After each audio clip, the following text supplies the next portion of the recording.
젊음은 유한합니다. 돈으로 환산하기조차 어려울 텐데요. 영화 서브스턴스 보셨나요?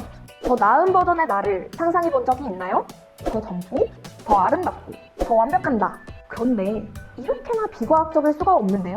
인류가 태어나는 건 쉽지 않습니다. 말도 되지 않는 이야기인데요.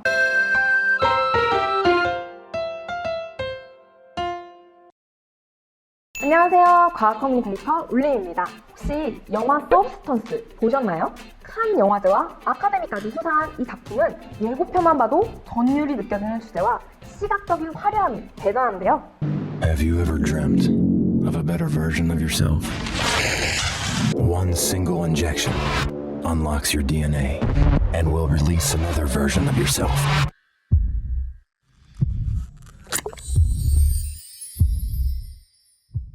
여러분도 혹시 보셨나요? 보시지 않으셨던 분께는 뭐가 그렇게 재밌지?에 대한 답을 이미 보신 분들께는 과학적으로 200배 더 즐길 수 있도록 지금부터 소개해드리겠습니다. 영화에서는 중년의 주인공인 엘리자베스가 약물을 주입받아서 단순히 그 본인의 어린 시절로 돌아가는 것이 아니라 유기물 단위에서의 재조합과 같은 과정을 거쳐서 기존의 구성 요소로부터 창조할 수 있을 젊음과 아름다움의 극한을 구현하게 됩니다. 엘리자베스는 이렇게 구현된 젊고 더 완벽한 새로운 자신에게 수라는 이름을 붙여주게 되죠. 인류의 미래에 대한 방향성을 제시해주고 생명공학자들이 꿈꾸던 미래를 보여주는 서브스턴스는 주제의식만으로도 무척 매력적이었는데요. 그런데 이 영화에서 그려지는 새로운 나가 만들어지는 과정은 생명과학에 대해 진짜 조금이라도 배경 지식이 있다면 다른 의미에서의 충격과 공포였습니다. 잠시만요. 여기서부터는 영화 줄거리가 일부 포함되어 있으니 주의해주세요.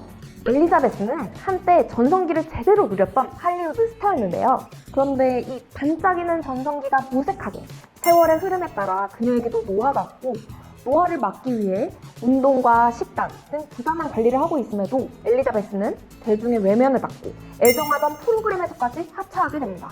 좌절하던 그녀에게 한 의사가 서브스턴스라는 프로그램을 제안하게 되고 이 프로그램을 통해서 배달받은 주사제를 주입하자마자 엘리자베스는 젊고 완벽한 수로 재탄생하게 되는 게 이 줄거리의 시작이에요. 그런데 이 수의 탄생 과정이 이렇게나 비과학적일 수가 없는데요. 수는 엘리자베스의 등을 찢고 태어납니다. 마치 그리스 로마 신화에서 신이 생겨나는 신화를 보는 듯한 이 연출은 과학적으로는 좀 환상감을 불러오는데요. 물론 생명체 중에서도 수의 탄생과 같이 태어나는 종이 있긴 있어요. 효모가 대표적인데요. 효모는 영화처럼 멀쩡하게 존재하던 세포에서 새로운 세포가 막으로 둘러싸인 채 태어나오게 됩니다. 새로운 세포의 탄생인 거죠. 이런 탄생의 방식을 출합법이라고 하는데요. 사실 이런 출합법은 효모처럼 단세포일 때나 주로 사용되는 것이지 아주 복잡한 인류가 출합법으로 태어나는 건 쉽지 않습니다. 그것도 멀쩡한 등을 찢고 태어난다니 말도 되지 않는 이야기인데요. 여기서 끝이 아닙니다. 이 변신 과정에서 엘리자베스는 키트에 들어있는 한눈에 보기에도 무척 문제가 있어 보이고 주사하면 반드시 부작용이 있을 것만 같아 보이는 형광 노란색 약물을 주사하는데요. 그런데 이 과정에서 소독을 하지 않더라고요. 심지어 한 번 사용한 주사기를 계속 사용하는 것 같아 보이기도 합니다. 영화에서는 한 번에 얼마 정도의 용량을 주사해야 적절한지도 나와 있지 않더라고요. 모든 분야의 실험에서 명확한 용량을 정확하게 주사하는 것이 굉장히 엄청나게 중요한데요. 일반적으로 쥐실험을 한다고 생각했을 때 이 주사제의 용량은 개체의 무게에 따라 달라져요. 직관적으로 생각해도 몸무게가 30kg인 사람과 90kg인 사람은 다른 용량의 주사를 맞아야 되겠죠?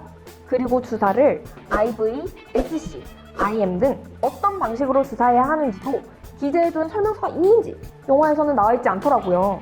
주사라는 약물을 전달하는 방식은 긴 바늘로 특정 부위의 약물을 직접적으로 넣어주게 되는 건데 그 위치가 치아인지, 근육인지, 혈관인지에 따라 약이 퍼지는 속도나 머무르는 기간은 천차만별로 달라집니다.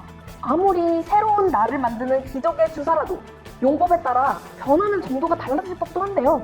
영화에서는 아무래도 주사를 한 번도 직접 놓아본 적이 없어 보이는 엘리자베스가 기적적으로 한 번만에 주사를 잘 놓아서 성공적으로 수로 변화되더라고요. 물론 이런 다양한 변수 때문인지 다음번 변신 때는 좀 실패한 결과물로 재탄생되기는 합니다.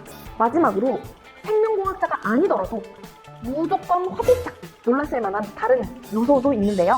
이 모든 실험들은 화장실 바닥에서 이루어집니다. 엘리자베스는 다행히 꽤 좋은 집에서 사는 듯 보이고요. 청소도 규칙적으로 하기 때문에 화장실도 비교적 위생적이고 깨끗할 것으로 보이기는 하더라고요. 그렇지만 화장실에다가 등이 벌어진 엘리자베스를 눕혀서 며칠씩이나 두면 아무리 잘 꿰맸더라도 상처가 오염되기 쉽죠. 그리고 차가운 화장실 바닥은 체온 유지에도 치명적입니다. 다행히 영화에서는 엘리자베스도 새로 탄생된 수도 삶을 영위해 나가겠다는 굳은 의지가 있어서인지 별탈 없이 잘 살아남더라고요. 이뿐만 아니라 수는 엘리자베스를, 엘리자베스는 수를 의식이 없을 때면 발목을 잡고 짐짝처럼 질질 끌고 다니던데요. 집에는 계단도 턱도 꽤 많던데 그것조차 개의치 않고 막 끌고 다니는 걸 볼 수 있었어요. 이때 뇌상성 뇌 손상이 일어날 수 있습니다. 보통 머리를 이렇게 툭툭 쳐보면 꽤 단단한데? 라고 생각할 수 있겠지만 사실 이렇게 충격에 의한 뇌 손상은 가볍게 생각해서는 안 됩니다. 두통을 동반할 수도 있고요. 어쩌면 처음에는 전혀 증상이 없을 수도 있어요. 그렇지만 혹시라도 눈에 보이지 않는 출혈이 발생했다면 심하게는 나중에 마비나 쇼크 등의 좋지 않은 예후가 나타나기도 합니다. 서브스턴스 영화는 생명공학, 과학기술, 미래 디스토피아, 그리고 삶에 대해서, 자아에 대해서, 가치관에 대해서, 타인에게 보여지는 사회 속의 나에 대해서 무척 다양한 분야에서 많은 생각을 할 수 있게 하는 엄청난 영화였는데요. 혹시 안 보셨다면 꼭 보시길 추천합니다. 저는 생명공학을 연구하는 연구자 입장에서 왜 이 영화가 이토록 입소문을 탔는지 완벽 정리해보았는데요. 먼저 이 영화는 생명을 관심있게 생각하고 연구하는 모든 이들이라면 한 번쯤 꿈꾸어 보았을 미래 인류에 대한 한 가지 이정표를 제시합니다. 1953년 왓슨과 크릭이 DNA의 구조를 발견했죠. 그리고 100년도 되지 않는 짧은 시간 동안 생명공학은 말도 안 되는 속도로 눈부시게 발전했어요. 왜 이렇게 빠르게 발전했을까? 생각해보면 아마도 인류의 필연적인 유한성도 이바지하지 않았을까 생각이 들더라고요. 젊음은 유한합니다. 유한한 것에 대한 가치는 돈으로 환산하기조차 어려울 텐데요. 그렇기 때문에 당연스럽게 유한한 젊음을 무한히 연장시키고자 하는 것에 대한 연구는 지금까지도 다방면으로 많이 진행이 되고 있어요. 특히 유전자 측면에서 텔로미어가 세포의 노화에 영향을 끼친다는 것이 알려지면서 텔로미어의 기작을 조절해서 세포의 노화나 사멸을 막는 방법이 연구가 되고 있는데요. 현재의 연구가 이렇게 세포 수준에서의 변화에만 초점이 맞춰져 있다면 서브스턴스에서는 모든 기술적, 과학적 한계는 이미 다 극복한 그 이후를 보여주더라고요.